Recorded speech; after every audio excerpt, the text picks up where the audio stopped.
modèle de collaboration entre les ministères de la Santé, les bureaux de santé et les organisations confessionnelles dans le contexte de la lutte contre la COVID-19 provenant du Kenya, du Zimbabwe et d'un tierce pays que nous regarderons prochainement. Nous avons donc une stratégie développée avec les chefs religieux, les organisations confessionnelles et les communautés de foi dans la situation d'urgence sanitaire que nous vivons aujourd'hui. Notre stratégie va être publiée aujourd'hui et c'est une étape importante pour l'OMS. Et cette stratégie a été développée avec les organisations confessionnelles qui font partie de notre communauté de pratique. Et c'est une étape importante pour l'OMS parce que c'est une nouvelle méthode de travail. Et nous avons déjà observé des résultats très significatifs et importants. Et nous allons parler de notre engagement conjoint de collaborer et présenter notre document qui parle de l'engagement et de la société civile avec les chefs religieux, les organisations confessionnelles et les communautés de foi de manière pérenne.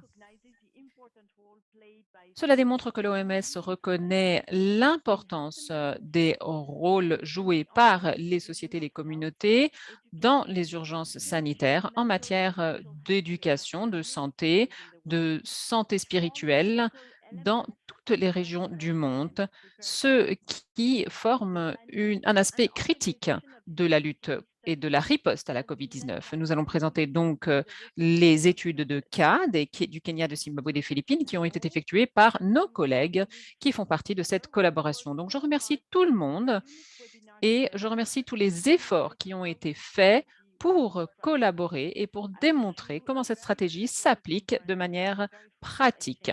Je vous souhaite un webinaire très agréable et très utile et je me réjouis de cette collaboration. Merci Sylvie pour vos commentaires et d'être parmi nous aujourd'hui. Nous aurions normalement notre co-host ici qui devait être présent pour faire une présentation, mais je crois qu'il a du mal à se connecter aujourd'hui. Il a des problèmes techniques, donc nous espérons qu'il pourra nous rejoindre plus tard. Donc maintenant, je donne la parole à Sally Smith, une conseillère principale de l'OMS qui a travaillé d'arrache-pied pendant toute la période de la pandémie pour collaborer avec les organisations confessionnelles et les communautés de foi. Et Sally va nous parler de cette stratégie et de ces éléments clés. Sally, c'est à vous. Bonjour à tous. Merci à Sylvie et à Sarah pour leurs introductions. C'est une opportunité formidable de collaborer avec cette équipe. Donc, je vais parler de cette stratégie mondiale qui a été développée. Il ne s'agit pas uniquement d'un cadre pour l'engagement des chefs religieux et des organisations confessionnelles et communautés de foi, mais c'est un processus très réjouissant pour nous parce que nous pouvons collaborer avec toutes les communautés de pratique et les communautés de foi. Et je crois qu'il faut souligner le fait que c'est une collaboration conjointe. Je suis très heureuse de voir les collègues du Kenya ici présents et je suis heureuse de collaborer avec eux non seulement dans le contexte de la lutte contre la COVID, mais également dans le contexte de riposte à d'autres problématiques et épidémies que nous avons pu vivre ces dernières décennies. Donc, comme vous le voyez, nous avons le titre de la conférence ici à l'écran et nous allons donc parler de la suite qui est la stratégie ensemble que nous avons développée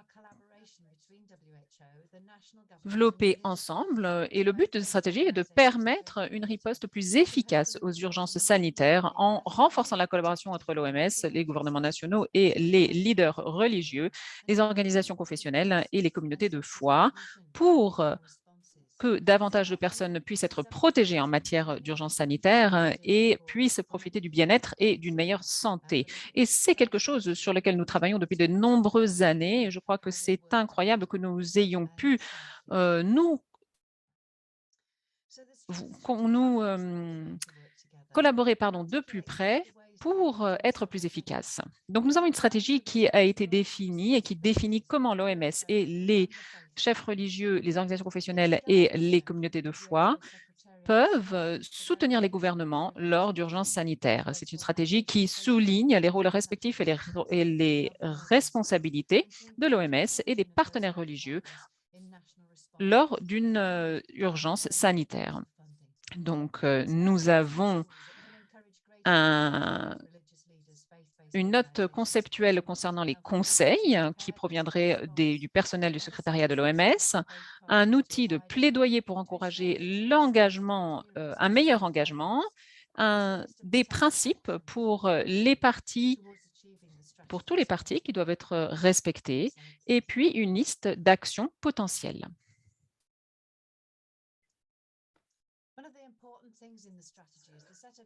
Ce qui est important dans la stratégie, ce sont les principes directeurs. Donc, il y a des principes communs entre les communautés de foi, leur enseignement et les enseignements des chefs religieux. Donc ici, nous avons résumé les principes directeurs de la stratégie et nous allons en parler davantage ensuite. Donc, je vais vous les lire. Il s'agit de la confiance qui est illustrée ici à droite. Nous souhaitons respecter les droits humains, l'égalité des genres et l'inclusion. Nous souhaitons être dirigés de façon nationale.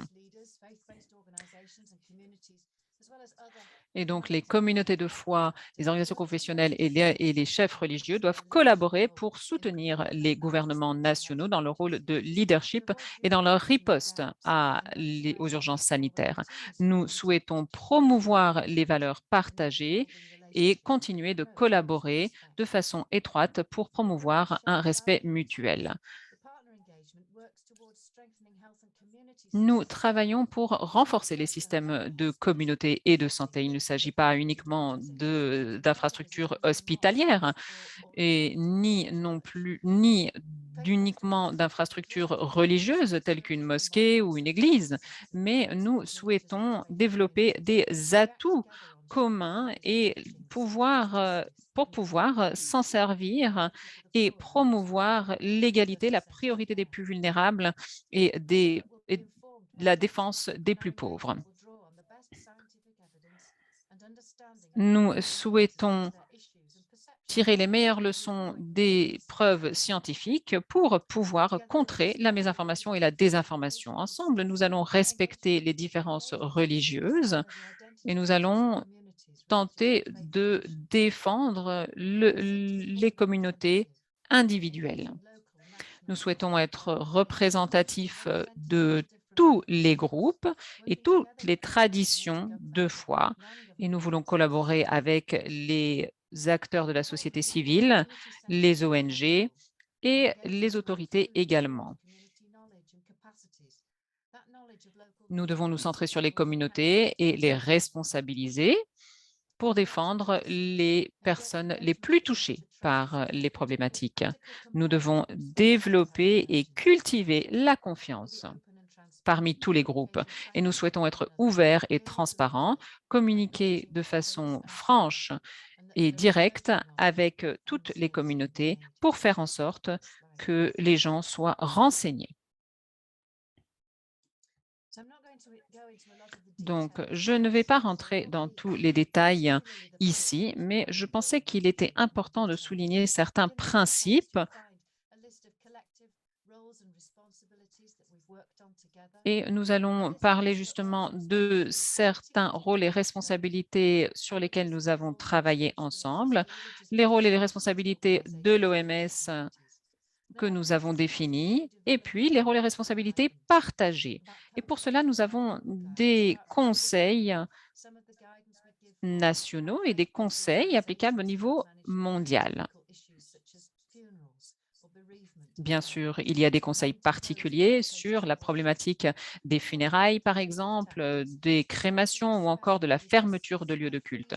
Bien sûr, nous devons respecter la liberté en lien avec la foi et il faut pouvoir développer des discussions ensemble et dialoguer autour de ces problématiques alors que l'épidémie a différentes conséquences dépendant d'où elle se développe. Et tout cela fait partie des rôles et des responsabilités et des méthodes de collaboration. Donc, je vais terminer avec cette diapositive où on parle essentiellement de la communication et nous avons plusieurs domaines principaux ici sur lesquels nous souhaitons nous concentrer et définir les actions possibles ensemble. Nous allons donc développer et présenter des exemples d'activités qui se développent et qui se déroulent dans plusieurs pays à plusieurs niveaux depuis déjà de nombreuses années. Donc, il faut développer et encourager les partenariats, l'inclusion, la capacité et la résilience. Il faut peut-être intégrer le personnel qui provient d'un domaine plus académique, scientifique ou religieux et qui a besoin davantage d'informations sur le contrôle de l'épidémie, par exemple. Donc, c'est un apprentissage commun et c'est un apprentissage à double sens où chacun a quelque chose à contribuer, à apporter.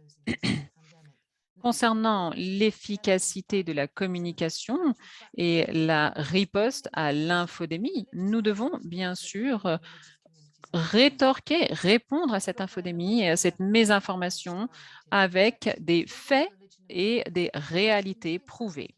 Numéro 3, nous devons protéger la liberté des religions et des croyances tout en minimisant le risque de la transmission de la maladie. Nous devons également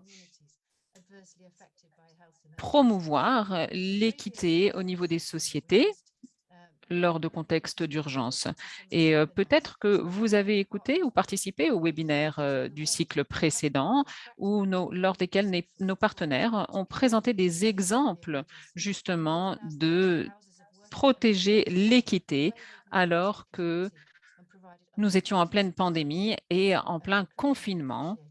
Nous avons eu des exemples incroyables de comment les personnes ont pu apporter du soutien les uns aux autres. Cinquièmement, nous avons donc le devoir de fournir du soutien social, pratique et économique aux familles et aux communautés qui sont les plus touchées dans les cas d'urgence sanitaire. Et enfin, nous allons fournir des services de santé directs aux communautés lors d'urgences sanitaires. Voilà, je vais m'arrêter là et je vous remercie de m'avoir écouté. Je vais redonner la parole à Sarah. Merci beaucoup, Sally, pour cette vue d'ensemble de la stratégie. Et notre équipe ici au QG travaille à l'instant pour la mettre en ligne. Donc, j'espère que vous pourrez tous la consulter assez rapidement. Et nous remercions de nouveau toutes les personnes qui ont contribué à cette stratégie. Nous avons Alex, par exemple, qui est à l'arrière de la scène et qui a beaucoup travaillé pour faire avancer cette stratégie. Donc, félicitations à vous, Alex.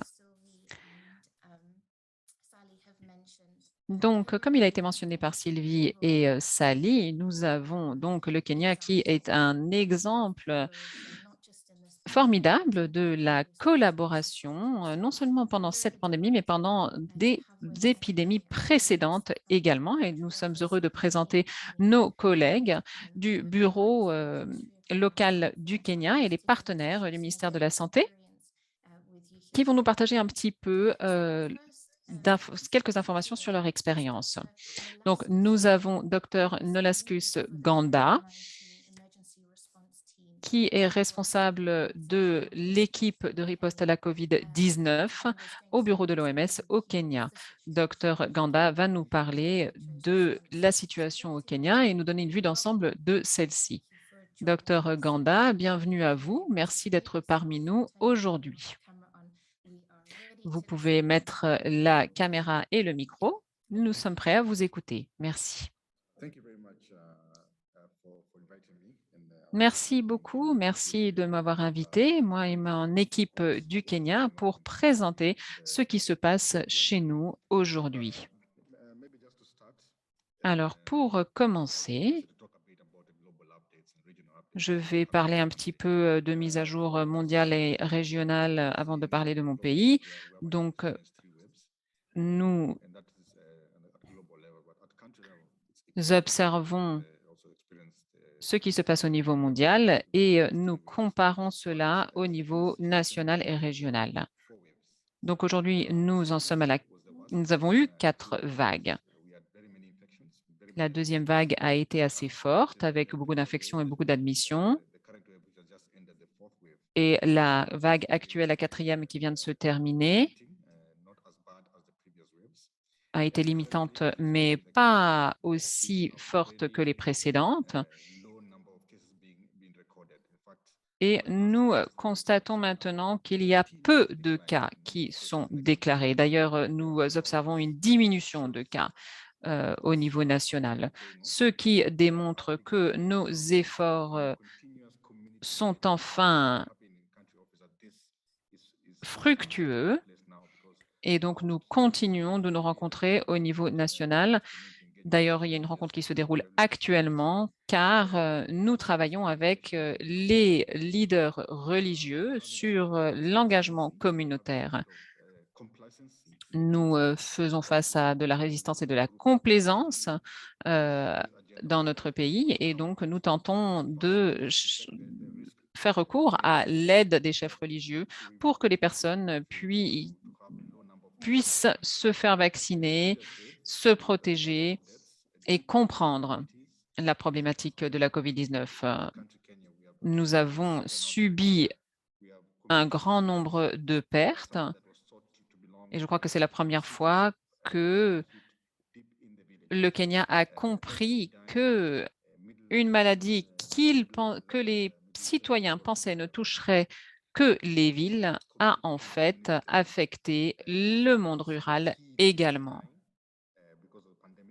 Nous avons perdu des personnes importantes, des grands responsables qui ne croyaient pas en la pandémie. Donc, nous encourageons les communautés à prendre toutes les mesures possibles pour se protéger et surtout se faire vacciner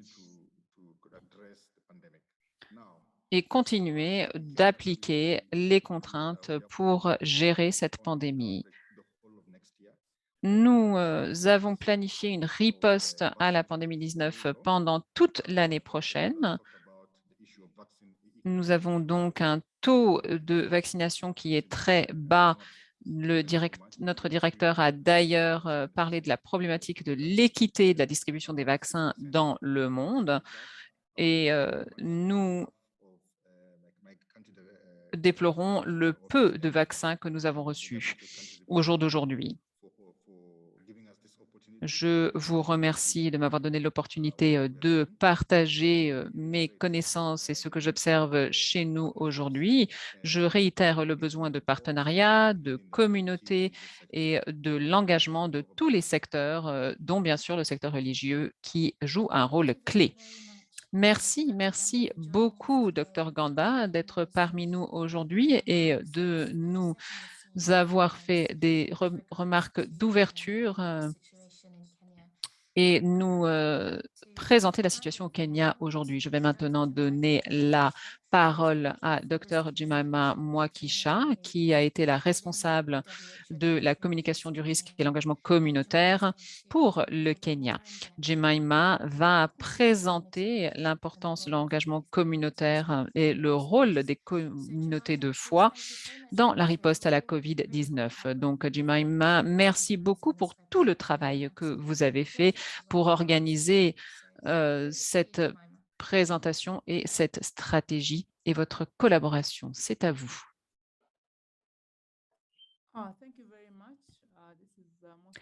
Merci beaucoup.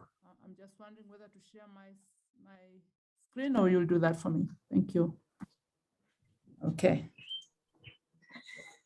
Je me demande si je dois partager mon écran. Ah voilà, c'est parfait, merci. Donc, je suis très heureuse d'être là aujourd'hui. Donc, moi, je vais parler de l'importance de l'engagement communautaire et de la relation interconfessionnelle. Donc, cela fait 20 mois environ que nous luttons, comme l'a dit le docteur Ganda. Nous devons riposter à la COVID-19. Nous avons imposé un confinement, des fermetures de lieux de culte pour permettre aux gens de se protéger de la pandémie. Nous avons également imposé des contraintes pour prévenir la transmission de la maladie et nous avons également instauré un couvre-feu pour ceux-ci. Nous avons dû renforcer les lignes directrices pour la sécurité de tous et nous avons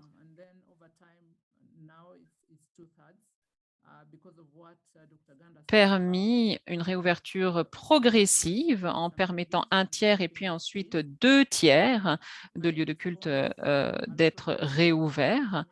Nous avons organisé de nombreuses activités en matière de communication du risque et d'engagement communautaire pour communiquer avec les communautés et nous avons développé des partenariats à de nombreux niveaux également pour communiquer les risques et protéger la population.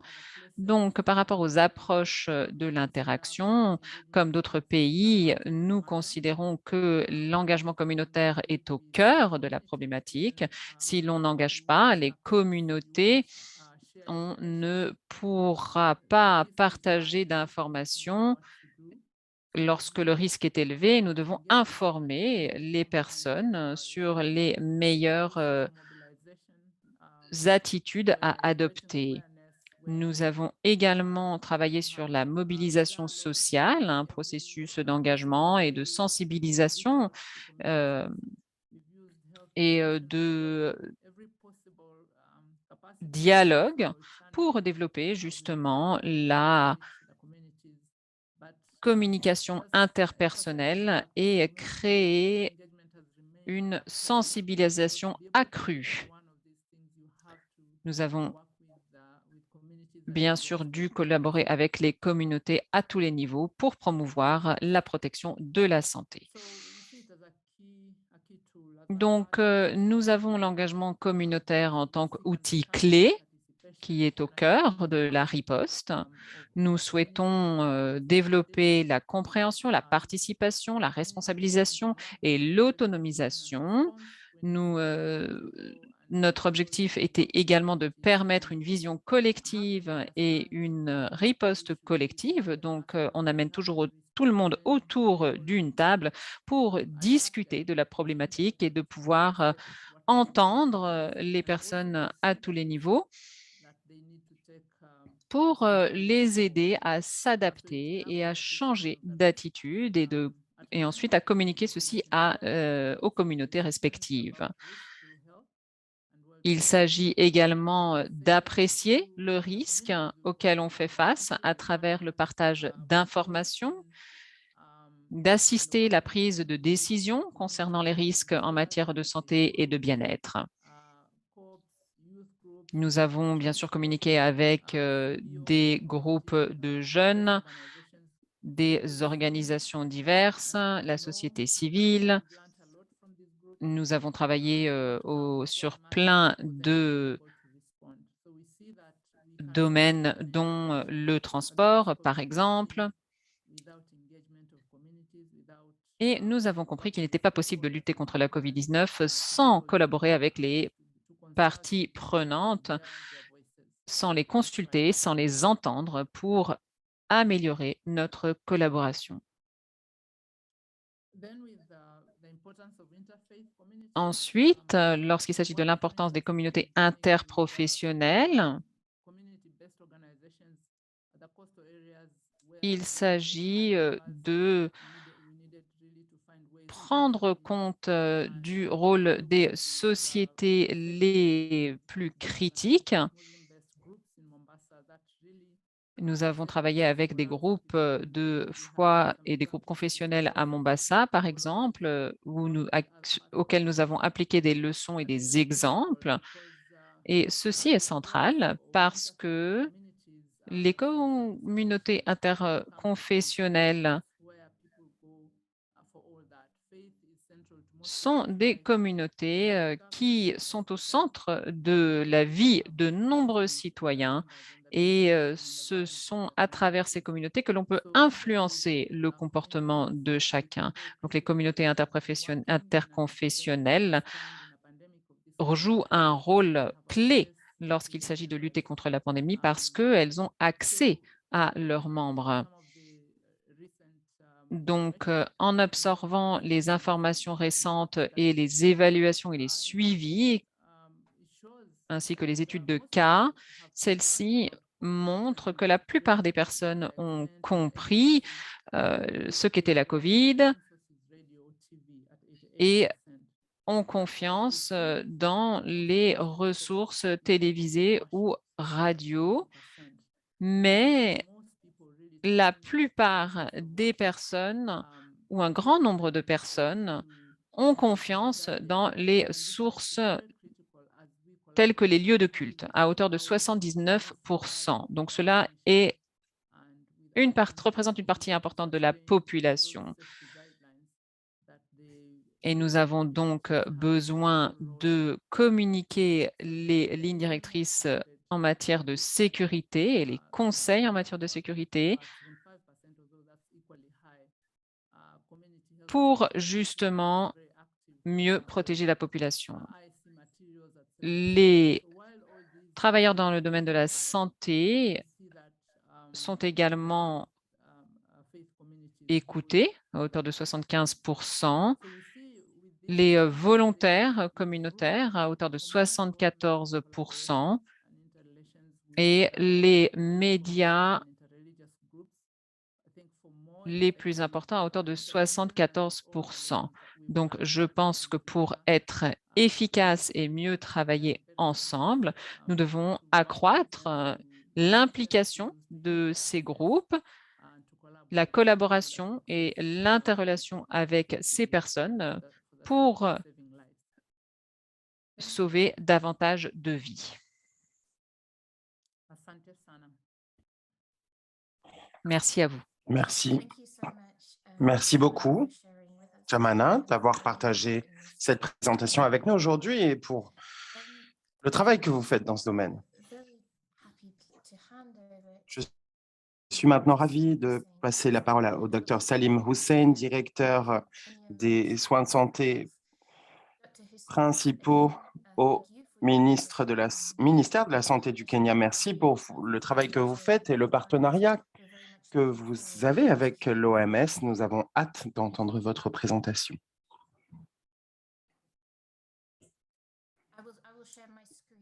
Je vais partager mon écran. On ne vous entend pas très bien.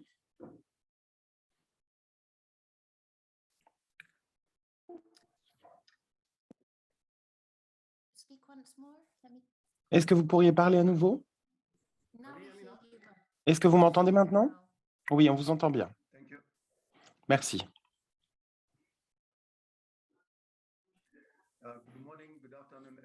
Bonjour, bonsoir à toutes et à tous. La présentation est en train de s'afficher. Je souhaite vous remercier pour ce webinaire.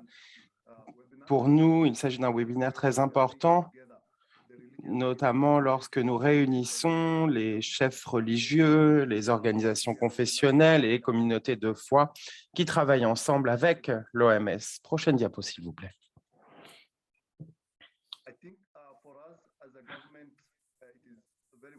En tant que gouvernement, il est important pour nous de suivre le leadership mondial de l'OMS avec les lignes directrices qu'ils ont établies dans le cadre de l'urgence de la pandémie. L'Organisation mondiale pour la santé nous a soutenus au Kenya, se sont intéressés aux questions de surveillance. Nous avons obtenu un soutien technique et matériel de la part de l'OMS en matière d'évaluation du risque et analyse de la situation. Nous avons pu établir des documents avec le soutien de l'OMS. Nous avons reçu beaucoup d'équipements et d'outils qui ont été établis par l'OMS. Nous avons travaillé sur des documents ensemble. Nous avons également lancé un document sur la santé mentale avec l'OMS, puisque la question de la santé mentale a été un problème dans le cadre de cette pandémie et nous sommes ravis d'avoir pu développer ce document. En matière de technologie également, nous avons ouvert une usine où ces matériaux ont pu être confectionnés et nous sommes ravis que l'OMS ait été en première ligne de ce travail. Directement avec l'OMS, ici au Kenya, en matière d'intervention, ils nous ont soutenus de deux manières principales. Dans l'adoption d'une politique nationale avec des normes, des lignes directrices, ils nous ont apporté un soutien important. Nous avons adopté les lignes directrices développées par l'OMS et en interne, ils ont également offert un soutien technique, mais également des ressources afin de développer nos propres documents. Nous avons également obtenu beaucoup de soutien financier de la part de l'OMS et également matériel, notamment dans le cadre de l'engagement communautaire, la communication sur les risques, l'information. Ce sont des aspects clés pour connaître la situation, pour analyser la situation et s'attaquer aux défis en matière de comportement, de besoins. Nous avons obtenu beaucoup de soutien d'un point de vue des lignes directrices et des outils qui nous permettent de faire face à cette pandémie. Ils nous ont également beaucoup soutenus d'un point de vue logistique et opérationnel. L'OMS nous a offert des équipements de protection personnelle qui ont été très utiles, surtout dans l'espace des soins de santé primaires, où les travailleurs de la santé en ont beaucoup besoin pour pouvoir faire ce travail et pour se protéger eux-mêmes. Nous avons également eu beaucoup de travail de renforcement des capacités pour les volontaires, les équipes de gestion de la santé. Des ressources ont été allouées dans différents comtés, dans celui de Nairobi par exemple. L'OMS nous a également beaucoup soutenus, notamment au niveau du centre opérationnel de santé d'urgence, d'un point de vue physique et technique.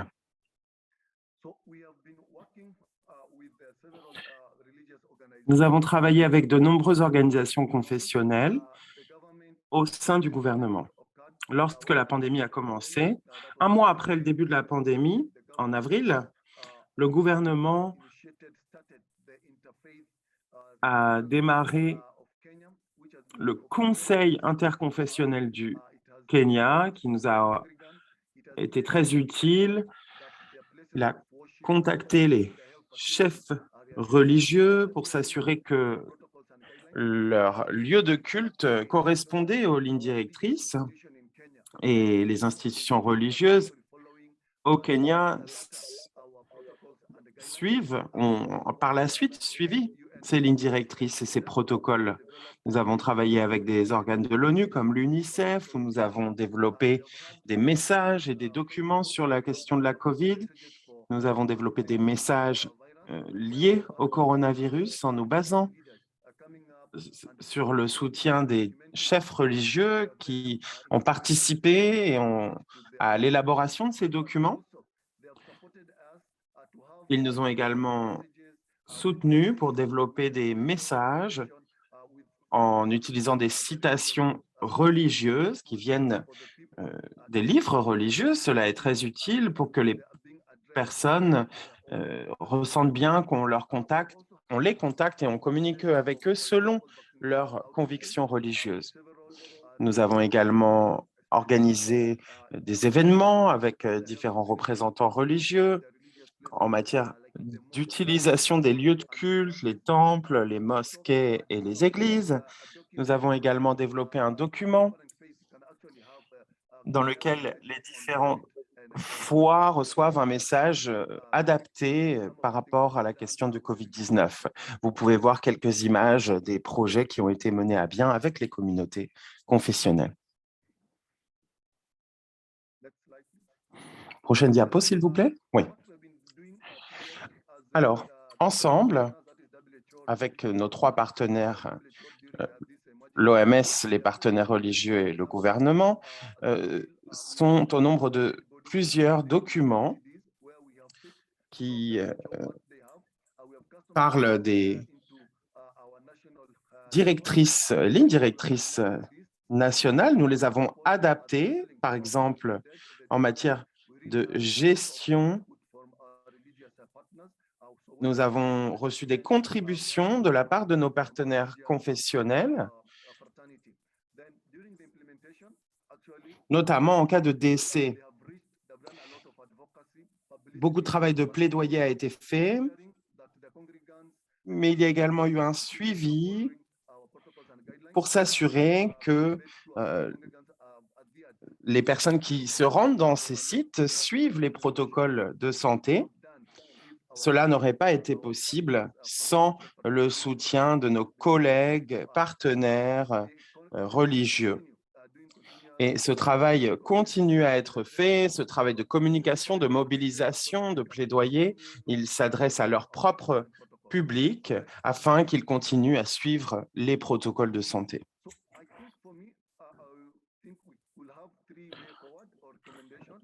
Je pense qu'en matière de recommandations, il y a 3 aspects clés. Continuer cet engagement qui se base sur les différents foi et sur ces 3 partenaires, l'OMS, le gouvernement et les communautés religieuses. Je suis ravi que l'OMS nous ait aidé à préparer ces documents et d'ailleurs, ce webinaire est, selon moi, également une très bonne opportunité de faire ce travail. Il faut passer d'un secteur de la maladie vers un secteur de la santé. Souvent, on se charge uniquement de la maladie et du traitement. Et je pense qu'il faut qu'on s'éloigne de cela pour passer à un système de santé. Et donc, il faut intégrer les différents secteurs de manière continue. Il faut prendre en compte également les différentes déterminantes de santé. Et nous devons également commencer à prendre en compte la foi des différents professionnels de santé. Ainsi, ils peuvent directement parler avec les fidèles et il faut que la santé fasse partie de leur pratique. Enfin, je pense que nos hôpitaux doivent passer d'un système basé uniquement sur le traitement à un système qui prend en compte le développement de la santé des personnes. Merci beaucoup. Merci beaucoup, Dr Hussein. C'était un vrai plaisir de vous entendre. Je suis désolée, j'ai eu un petit souci, mon micro était ouvert. Merci beaucoup pour votre présentation. Notre prochain intervenant est le professeur Mohamed Karama, président du Comité national musulman de riposte à la COVID-19. Professeur Karama, merci à nouveau d'être avec nous aujourd'hui pour partager votre présentation avec nous. Je vais partager mon écran. Merci beaucoup. Je souhaite remercier l'Organisation mondiale de la santé de m'avoir invité à représenter la communauté musulmane dans cet événement. Comme vous pouvez le voir, nous avons 2 logos. Je voudrais dire un petit mot sur ce sujet. Vous pouvez voir que nous avons été créés comme une réponse d'urgence à la COVID-19 en mars 2020, au tout début de la pandémie. Mais maintenant, nous faisons une transition. Nous avons vu l'importance de l'existence de ce type d'organisation et donc nous faisons une transition vers un cadre plus permanent. L'Organisation nationale musulmane de réponse d'urgence qui pourra nous aider à participer à d'autres travaux de riposte face à d'autres pandémies ou épidémies grâce à l'expérience que nous avons acquise. Je souhaiterais vous expliquer que le Comité national musulman de riposte à la COVID-19 est un groupe composé de bénévoles, de professionnels de la santé, docteurs, psychologues, spécialistes de la santé publique et également des chefs musulmans, imams, professeurs de madrasa et administrateurs de mosquées qui travaillent ensemble pour s'attaquer à la COVID-19. Les objectifs principaux de ce comité étaient de s'assurer de complémenter les efforts du gouvernement en matière d'atténuation et de contrôle de la pandémie de COVID-19. Au départ, nous avons observé que le gouvernement n'était pas sûr de ce qu'il devait faire et je souhaiterais remercier le docteur Salem, qui était notre point de contact au ministère de la Santé. Nous travaillions ensemble sur les liens entre la foi et ce travail commun et nous avons appris beaucoup de ce travail.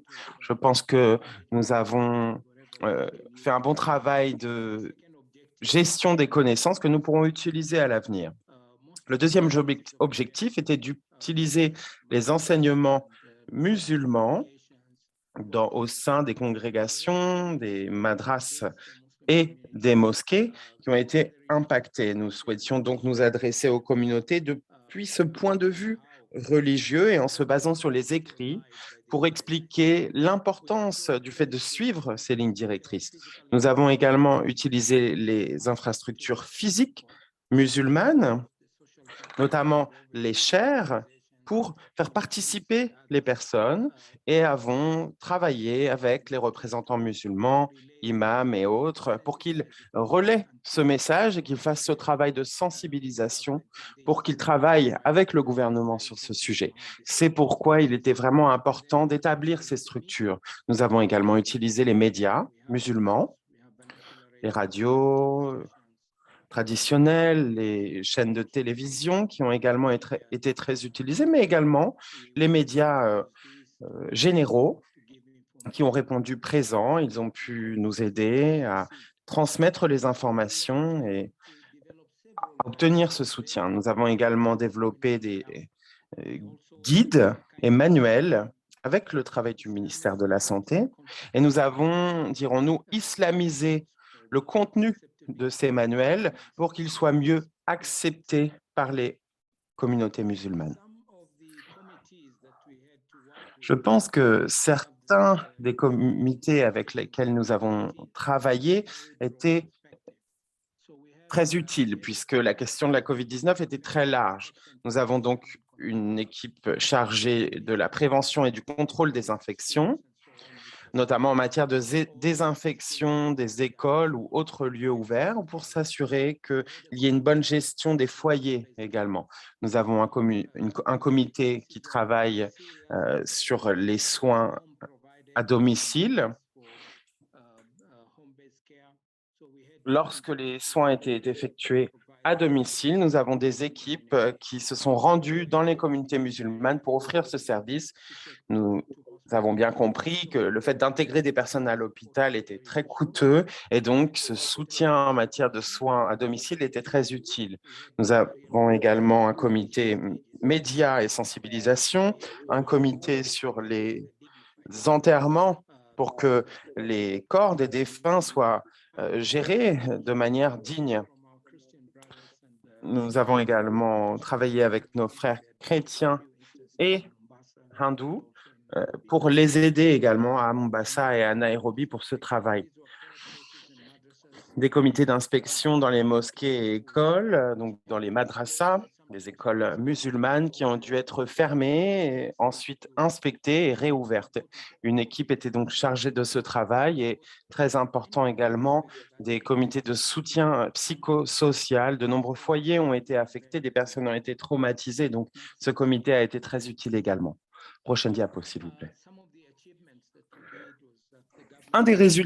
Certains des résultats que nous avons obtenus étaient notamment le fait que nous soyons reconnus par le gouvernement et bien représentés dans les comités interconfessionnels. Nous avons développé des lignes directrices islamiques sur les soins à la santé qui correspondent aux lignes directrices du ministère de la Santé et de l'OMS. Nous avons pu faire accepter ces lignes directrices en matière d'enterrement digne en collaboration avec le ministère de la Santé. Nous avons développé un manuel sur le soutien en matière de santé mentale et de psychosocial. Nous avons également répondu à la question de cette fatigue chronique de la communauté et de cette question de la stigmatisation. Nous avons fait un travail de sensibilisation pour que la vaccination s'accélère. C'est un travail en cours. Nous avons créé des centres de vaccination et une fois de plus, avons fait ce travail au sein des réseaux sociaux et des médias. Nous avons également créé un numéro gratuit, ouvert 24 heures sur 24, un numéro de téléphone d'information. Les défis que nous avons rencontrés dans ce contexte étaient notamment le fait qu'il y ait eu des stratégies qui clivaient la communauté au départ. Elles se basaient trop sur l'aspect législatif, des protocoles coercitifs. Au début, c'était compréhensible. Le gouvernement devait se montrer très strict pour s'assurer que les gens suivent bien les recommandations. La fatigue des bénévoles était également un défi important à cause d'un manque d'incitation, un coût élevé pour l'hospitalisation des cas graves. C'est pourquoi, à nouveau, les systèmes de soins à domicile ont été un outil important. Des déclarations sur les réseaux sociaux qui étaient contradictoires ou incorrectes en matière de gestion, par exemple, des corps, du vaccin. Et cela a créé une peur chez les gens par rapport au fait d'accéder au système de santé. Et donc, il y a eu un moment où les soins ont baissé. Et ce qui nous préoccupe, c'est peut-être le fait que le gouvernement ait un peu relâché les règles, notamment en matière de transport public. Il y avait un seuil de voyageurs maximum, et cela a été maintenant relâché pour des raisons économiques, mais je pense que cela s'est fait de manière un peu trop précoce. Voici quelques photos qui vous montrent nos activités, la gestion des corps, des personnes décédées, des sessions de prière. Nous devions prier en extérieur plutôt que de le faire dans les mosquées. Les imams devaient faire cela dans les cimetières, en plein air, pour réduire les risques de transmission. Voici également quelques affiches que nous avons créées à différentes occasions, pendant l'Aïd, lorsque des animaux étaient égorgés également, et pour réduire les réunions de personnes dans les foyers. C'est un aspect très important pour les musulmans puisqu'ils se réunissent durant ces célébrations. Et donc, c'était un travail très important également. Voici des photos de sessions de formation que nous avons organisées sur différents sites pour des hommes, mais également pour des femmes. Pour gérer ces questions, il y a eu un très bon soutien à ces événements et nous avons apprécié le soutien du gouvernement pour ce type d'événement. Nous sommes très reconnaissants envers le gouvernement, le ministère de la Santé et l'OMS d'avoir organisé ces événements et je pense que nous allons maintenant travailler de manière plus efficace pour nous assurer qu'il n'y ait pas trop de relâchement précoce et pour qu'on s'assure que cette pandémie soit bien sous contrôle. Merci beaucoup. Prochaine diapo. Une fois de plus, des photos de distribution de jerrycans d'eau aux communautés. Nous avons insisté sur le lavage des mains et avons organisé des sessions de formation. Je pense qu'il s'agit de ma dernière diapo. Merci beaucoup.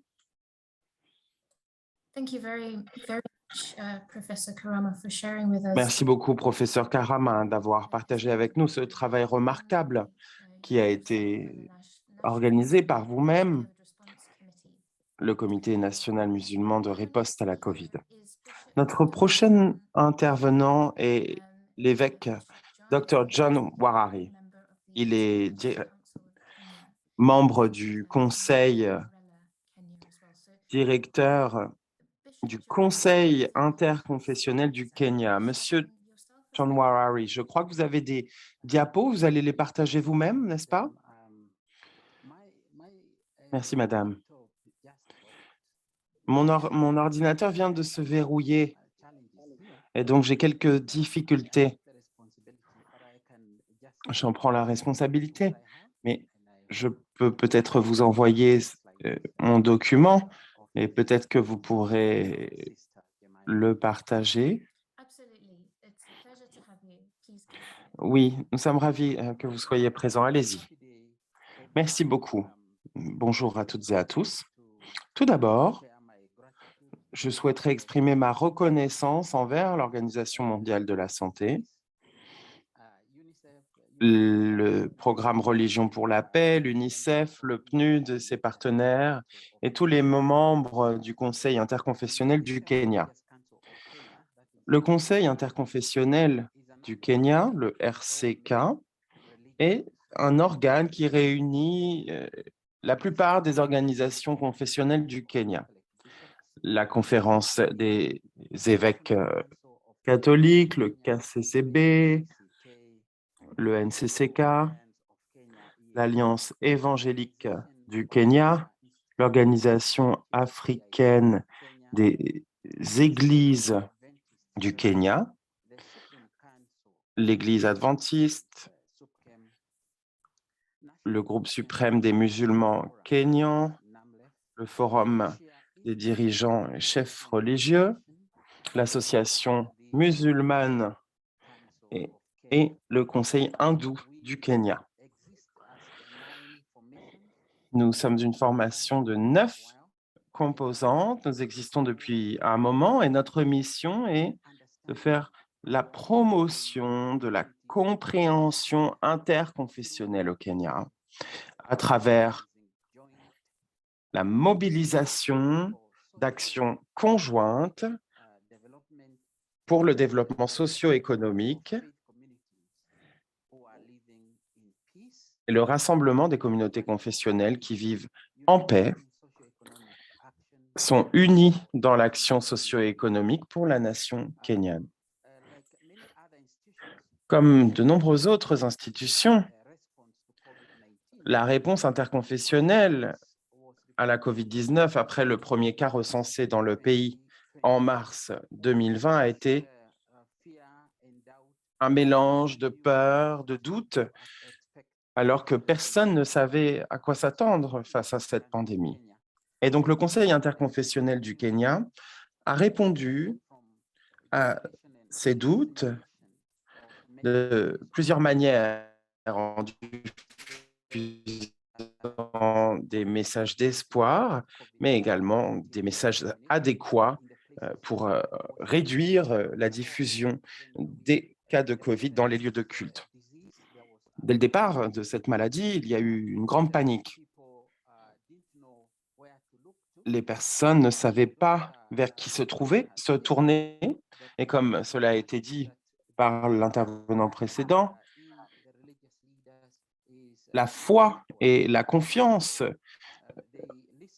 du peuple kényan envers les chefs religieux est inégalée. Ils se sont tournés vers nous et nous leur avons apporté cet espoir à travers la prière et nous avons répondu présent. Nous devions répondre présent, il fallait faire attention, bien sûr, et nous avons dû suivre les protocoles. Et cela a été très utile puisque cela a rassuré les citoyens pour qu'ils sachent que tout allait bien se passer. Et ces messages d'espoir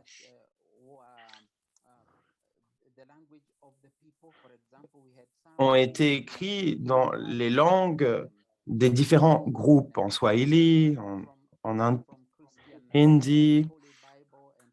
Certaines citations venaient soit de la Bible, soit du Coran, pour que les personnes ne se sentent pas seules et qu'elles retrouvent l'espoir, que cet espoir continue.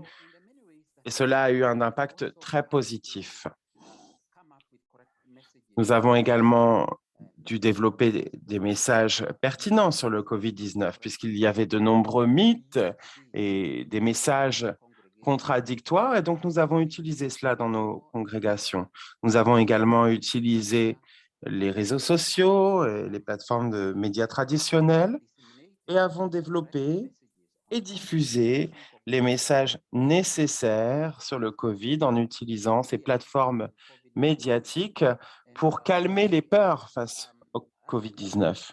Nous avons fait un travail de plaidoyer avec les gouvernements, avec le gouvernement, afin d'introduire des mesures pour protéger les plus pauvres et les personnes sans emploi qui étaient impactées par le COVID-19, notamment ceux qui travaillent dans des secteurs informels, dans des camps informels, qui vivent dans des camps informels ou dans des régions urbaines.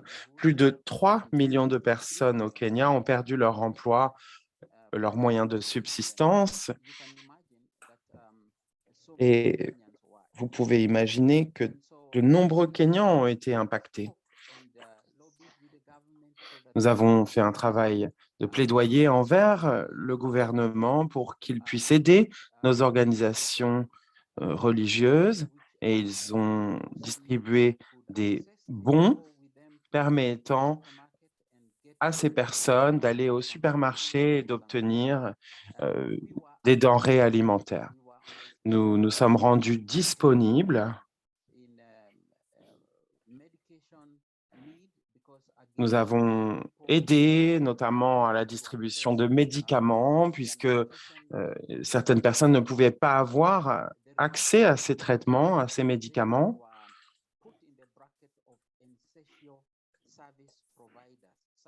Et nous nous sommes retrouvés dans une position de représentants sociaux. Par exemple, durant les couvre-feux, les chefs religieux ont pu se déplacer afin d'offrir ces services.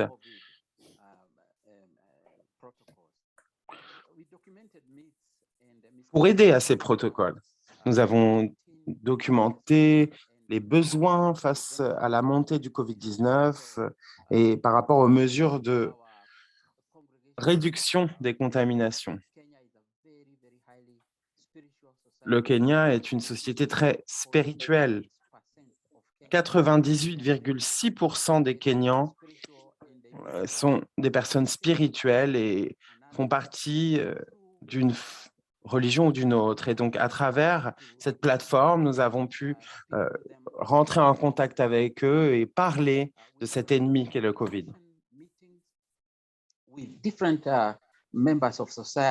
Nous avons soutenu ces rendez-vous, toujours avec des tierces parties, et surtout à Mombasa, où nous avons rejoint un réseau de communautés religieuses et de communautés interconfessionnelles, car comme il a été souligné par mon collègue, il y a certaines communautés d'autres religions qui se tournaient vers eux pour de l'aide et du soutien. Nous avons également pu être très stricts par rapport aux lieux de culte. Lorsque nous avons eu la permission de réouvrir, nous avons respecté les protocoles, les règles et les contraintes imposées par le ministère de la Santé.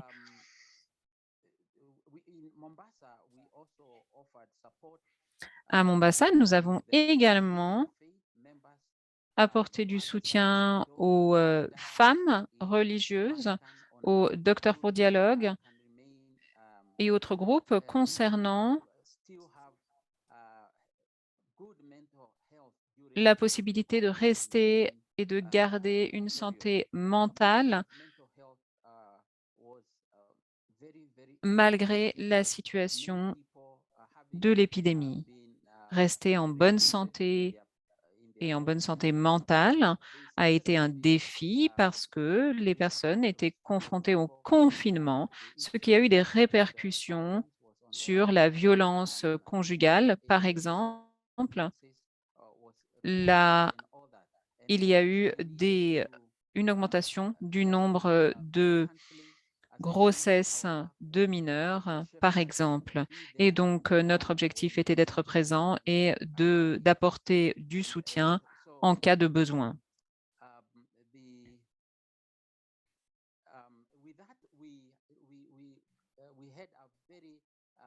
Et donc, avec tout cela, nous avons suivi une formation poussée avec le ministère de la Santé et plusieurs institutions ici où nous avons formé des soignants, des intervenants dans le domaine psychologique et psychiatrique en provenance de diverses organisations pour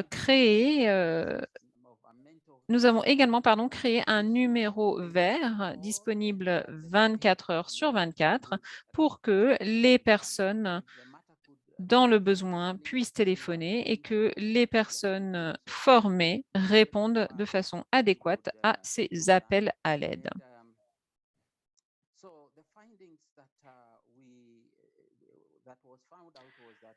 Donc, ce que nous avons identifié comme résultat sont les suivants.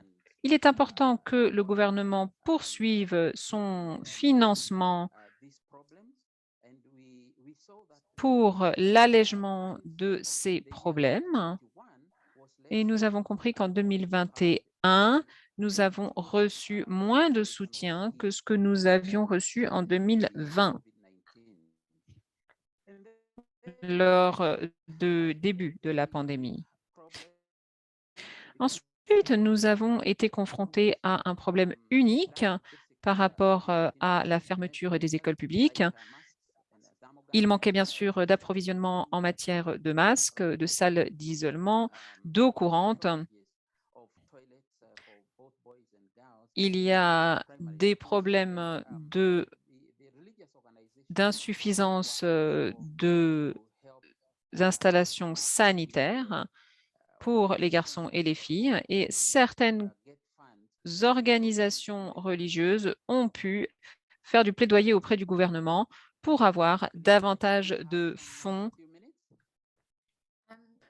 pour intervenir à ces niveaux. Je crois que j'ai encore quelques minutes, non? En fait, nous sommes désolés, Monsieur l'évêque, mais nous devons passer au prochain intervenant. Donc, si vous pourriez terminer, ce serait magnifique. Alors, je souhaite juste ajouter quelque chose d'important quant à notre conseil interconfessionnel. Comme il a été dit par Dr Sally, il s'agit surtout de promouvoir la confiance et la communication, de définir les rôles et les responsabilités de chacun. Et de nouveau, je souligne que la collaboration du gouvernement, des organisations partenaires et de la société civile est incroyable et j'espère que celle-ci va continuer ainsi.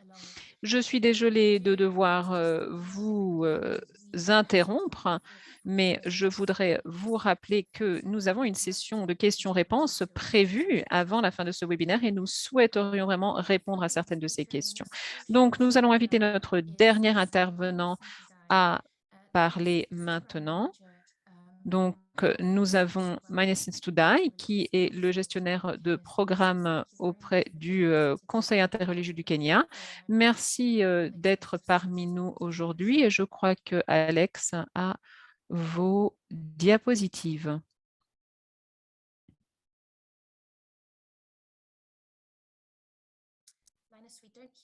Linus, nous ne vous entendons pas. Est-ce que vous êtes là?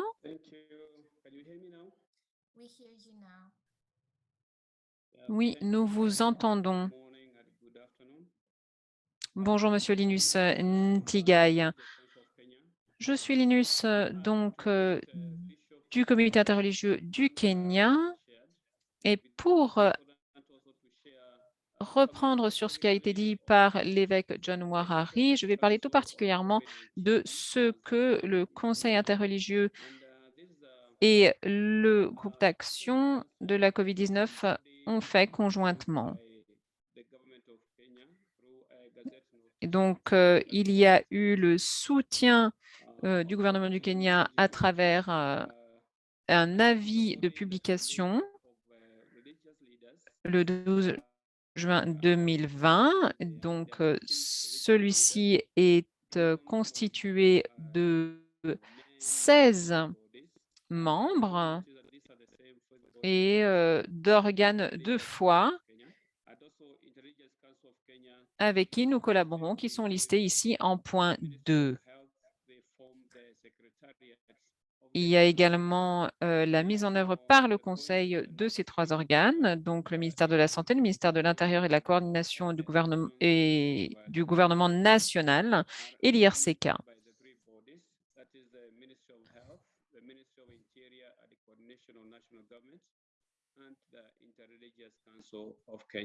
Donc, le comité interconfessionnel du Kenya.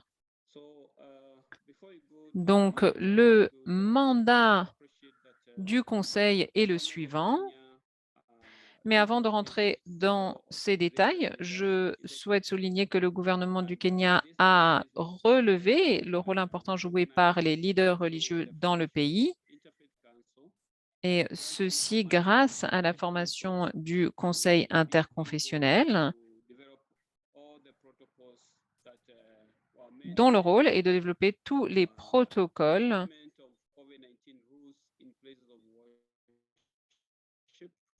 rigoureux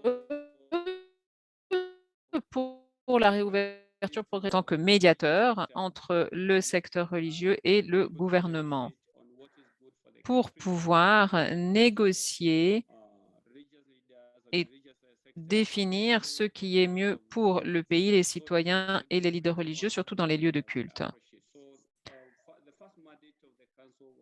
Donc, le mandat premier était de développer, d'élaborer des protocoles. Et vous noterez que suite à la fermeture des lieux de culte, nous avons dû nous assurer de développer des protocoles adéquats pour permettre à la réouverture progressive de ceux-ci.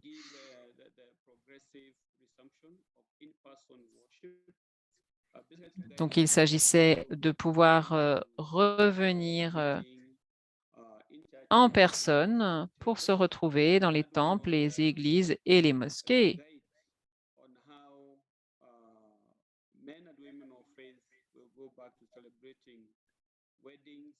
Ensuite, il s'agissait de définir des lignes directrices et élaborer des protocoles pour la célébration de mariages et d'autres cérémonies religieuses dans les lieux de culte en respectant les protocoles de distance physique et de distance sociale.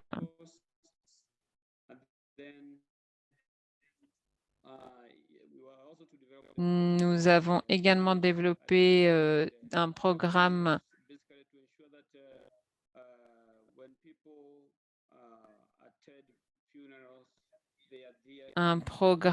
et des protocoles pour les funérailles religieuses, les enterrements et les crémations. Et nous avons dû bien sûr faire la différence entre les décès COVID et les décès non COVID pour séparer et bien définir le protocole adapté à chaque situation.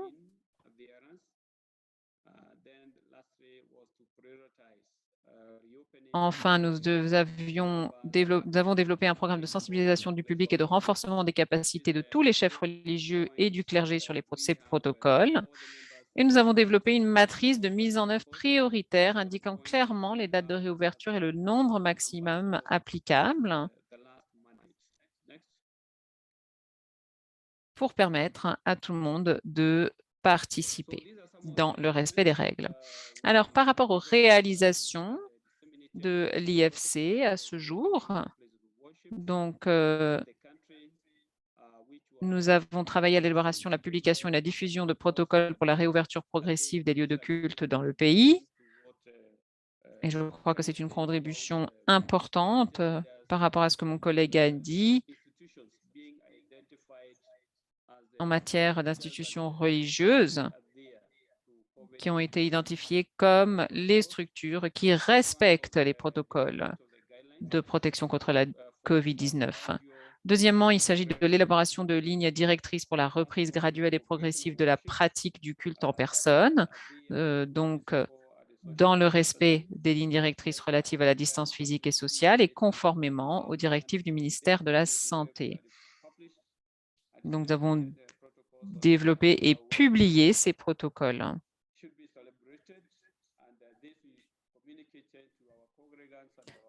Et donc, ces protocoles ont été communiqués aux membres et nous avons bénéficié de pratiquement 100% d'accords de la part de nos membres. Ensuite, il s'agissait de l'élaboration, la publication et la diffusion de protocoles pour la célébration de mariages et d'autres cérémonies religieuses dans les lieux de culte dans les 47 comtés du pays. Et nous avons insisté sur la fermeture des lieux de culte qui ne respectaient pas les règles.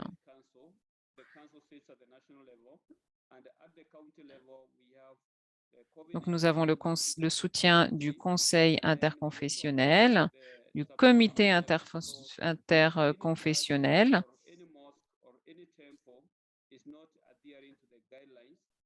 et toute dissidence par rapport aux lignes directrices sera sanctionnée par un mécanisme précis que nous avons développé.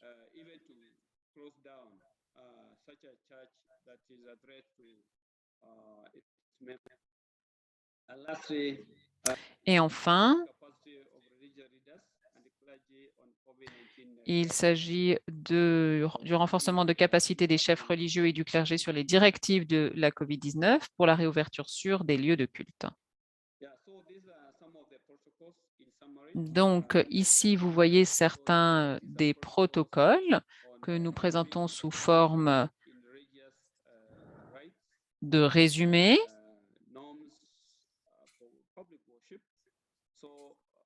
Par rapport aux droits et aux normes pour les lieux de culte publics. Donc, voici des posters que nous avons créés, des posters faciles à comprendre que nous avons affichés dans pratiquement toutes les églises. Ces posters ont été distribués aux différentes équipes au niveau national, au niveau régional, au niveau sous-régional, et ensuite redistribués dans les églises, les temples, les mosquées, pour expliquer comment la participation aux rites religieux était possible dans le respect des règles. Donc, avec le port du masque, le lavage des mains, la distance, l'évitement du contact physique.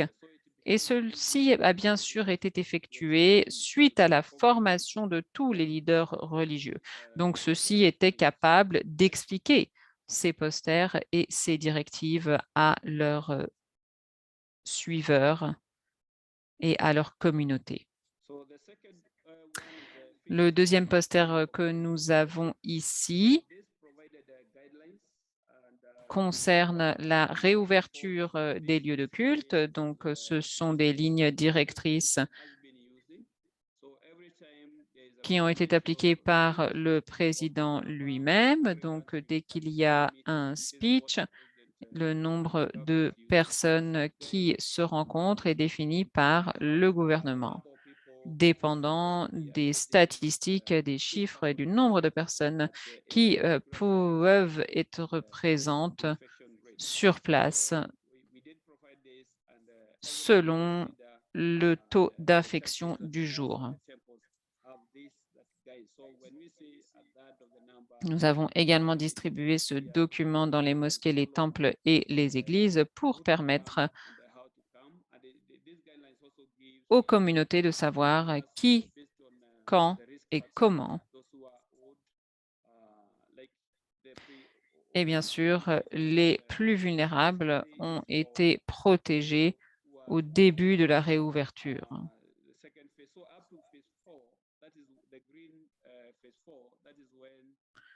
Donc, la phase 4 et la phase verte concernent les personnes vulnérables et les personnes qui ont des comorbidités. Donc, l'ouverture à ces personnes s'est faite en dernier lieu, évidemment.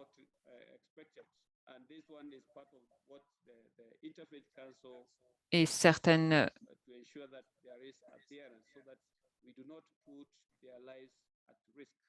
personnes étaient responsables de renforcer ces règles pour éviter tout risque.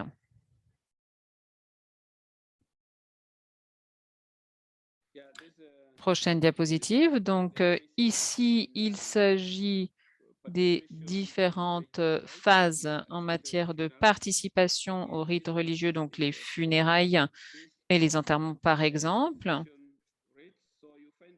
Et ces directives sont basées sur les taux d'infection. Donc, la préouverture exigeait certains chiffres et la phase 1, un autre. Donc, la préouverture limitait le nombre à 15 et la phase 1 à 100. Et ce chiffre de personnes présentes et de participation augmente au fur et à mesure des phases.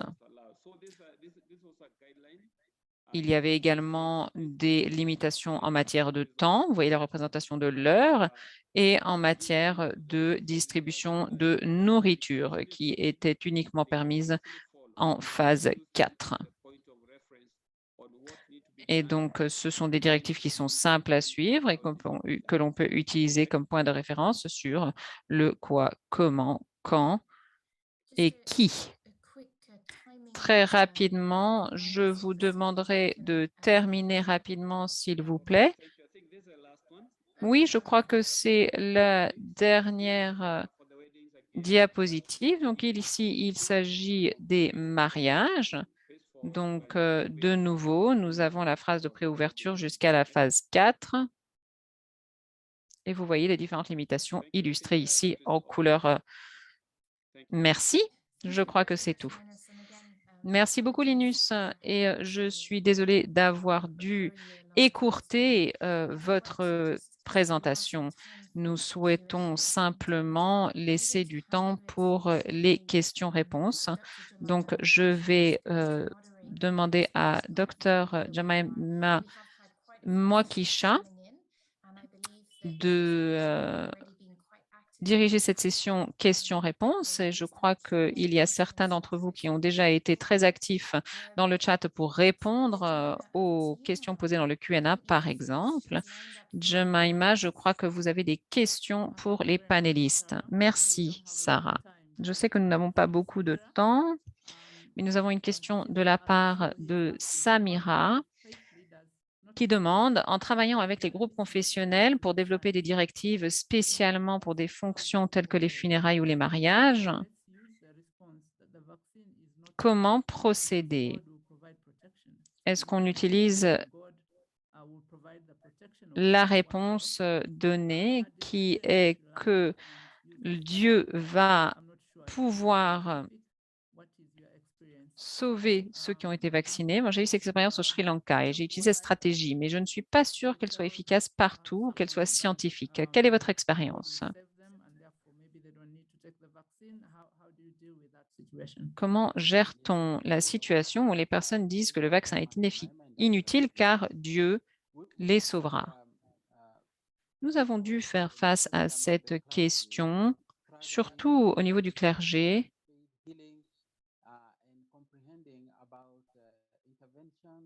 qui avait du mal à comprendre l'importance de médicaments. Donc, lors de nos groupements interreligieux, nous avons tenté d'instruire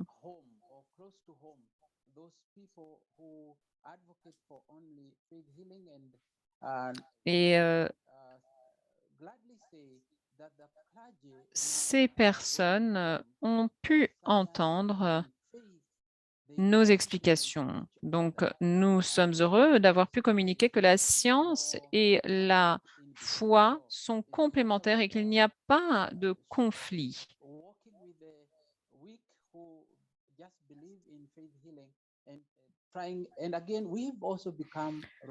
Et donc, nous sommes maintenant des modèles et nous devons montrer l'exemple. Donc, je suis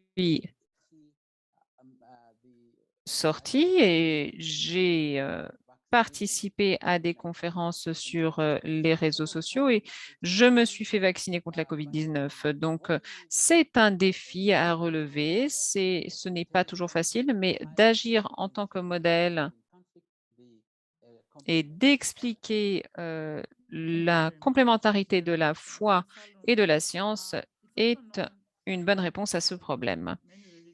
Il est également connu que de nombreuses personnes religieuses refusent les médicaments et le vaccin qui sont interdites par certaines religions.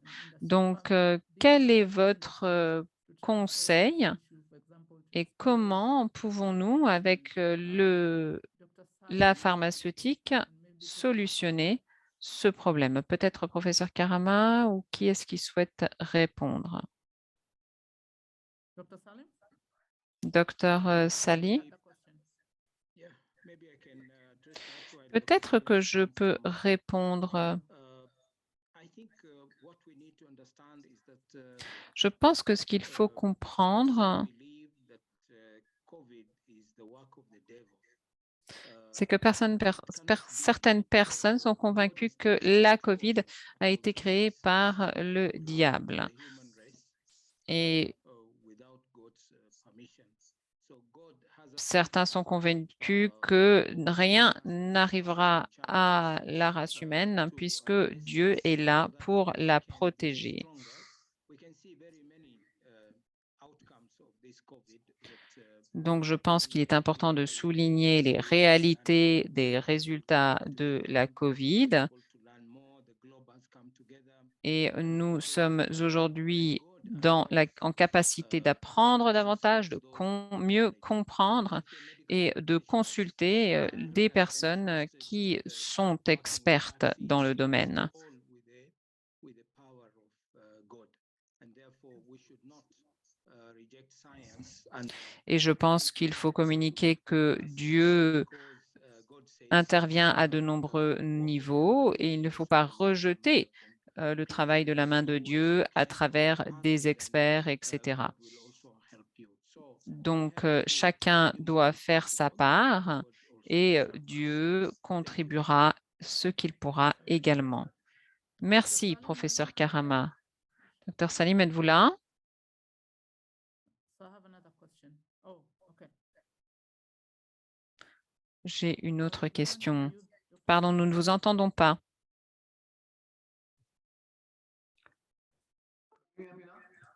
Yes. Docteur Salim, oui. Yeah, I was saying in terms of the production of the vaccine, not all of them that are produced by using maybe animal products. Oui, je disais que la production des vaccins ne sont pas tous basés sur des produits animaux. There are some, not just vaccines, even medicine. So Donc, il y a également des produits qui sont fabriqués these vaccines or medicine. à partir d'autres composantes. Ce qui est important pour nous, c'est de trouver des alternatives à la fabrication de vaccins et de médicaments Will avoid most of the animal products. avec des composantes animales. Merci. Thank you very much for that. Restez là, s'il vous plaît. Merci pour votre contribution. Et il y a une autre question de la part de Mona qui dit qu'elle s'est déplacée il y a quelque temps et a constaté que certains messages n'étaient pas entendues par certaines personnes parce qu'elles n'avaient pas confiance dans le gouvernement. Est-ce que c'est quelque chose qui vous est déjà arrivé? That could be a possible thing from some people. Oui, je pense que cela est possible pour certains. Trust issues that are there.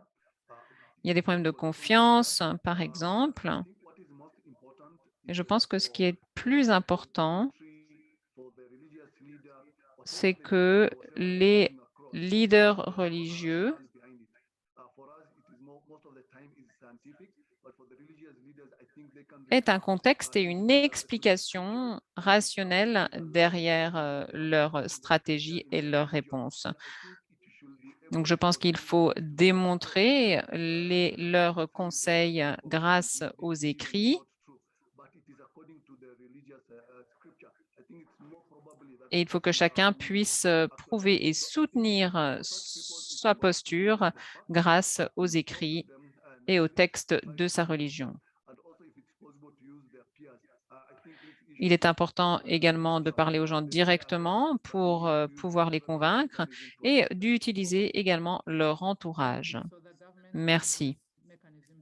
Donc, le gouvernement a des mécanismes et des stratégies pour gérer ce genre de problème. Parfait. De la part de Janagata, doit-on avoir confiance dans la santé publique? Doit-on se baser sur des textes religieux et des conseils?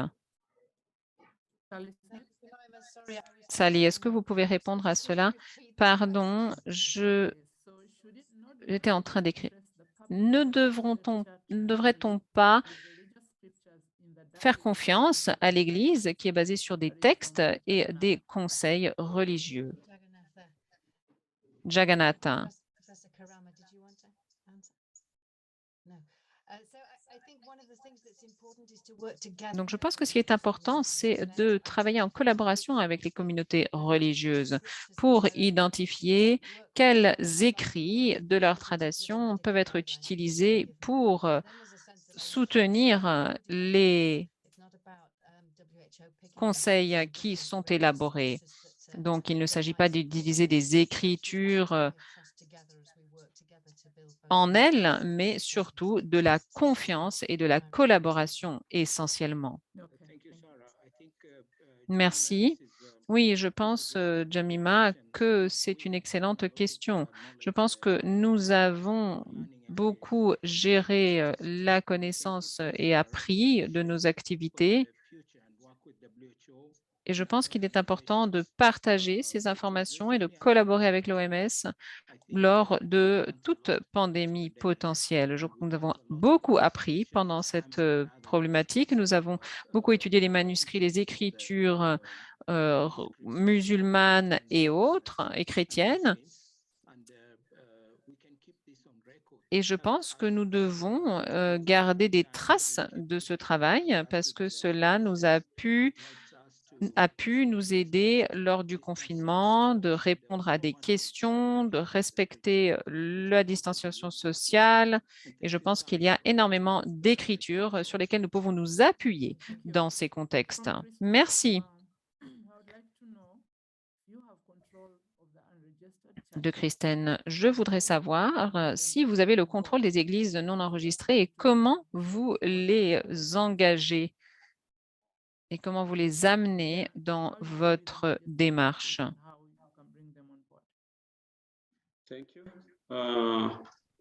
Merci. Oui.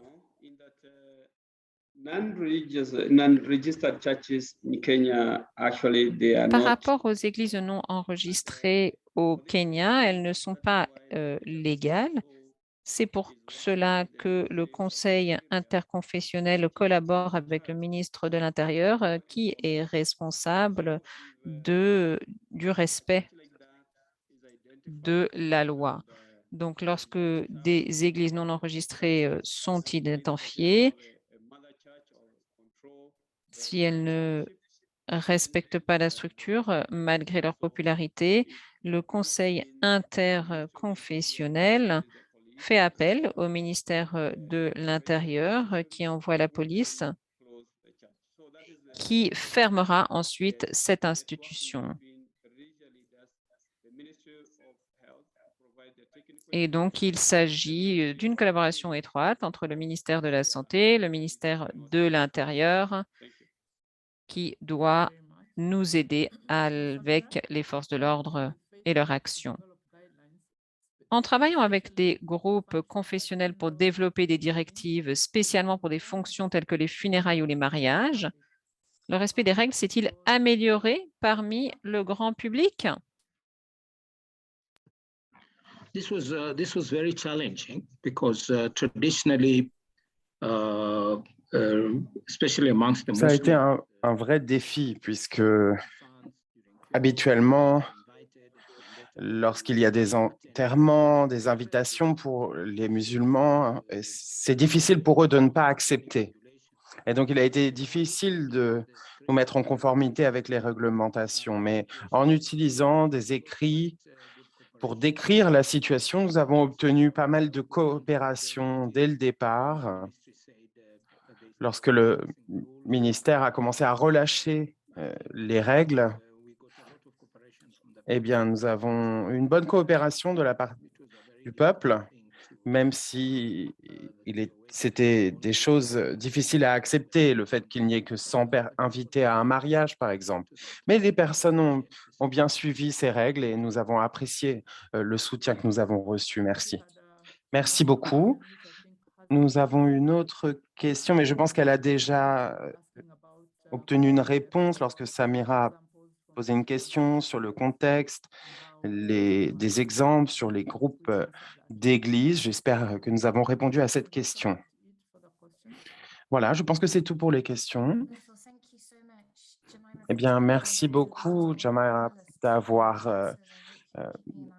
posé les questions au nom des personnes qui nous suivent. Cela a été très apprécié. Merci à toutes et à tous. Nous avons légèrement dépassé le temps alloué, mais avant de clore ce webinaire, je voudrais donner la parole à Jimmy Obiar, membre du groupe pour un changement positif des familles et de la religion pour la paix. C'est au cœur de cette conférence et je suis ravi de cette collaboration, de ce partenariat. Jimmy, nous serions ravis de vous entendre pour quelques commentaires de clôture avant de revenir au docteur Ganda qui clôturera également la session. Jimmy, vous avez la parole.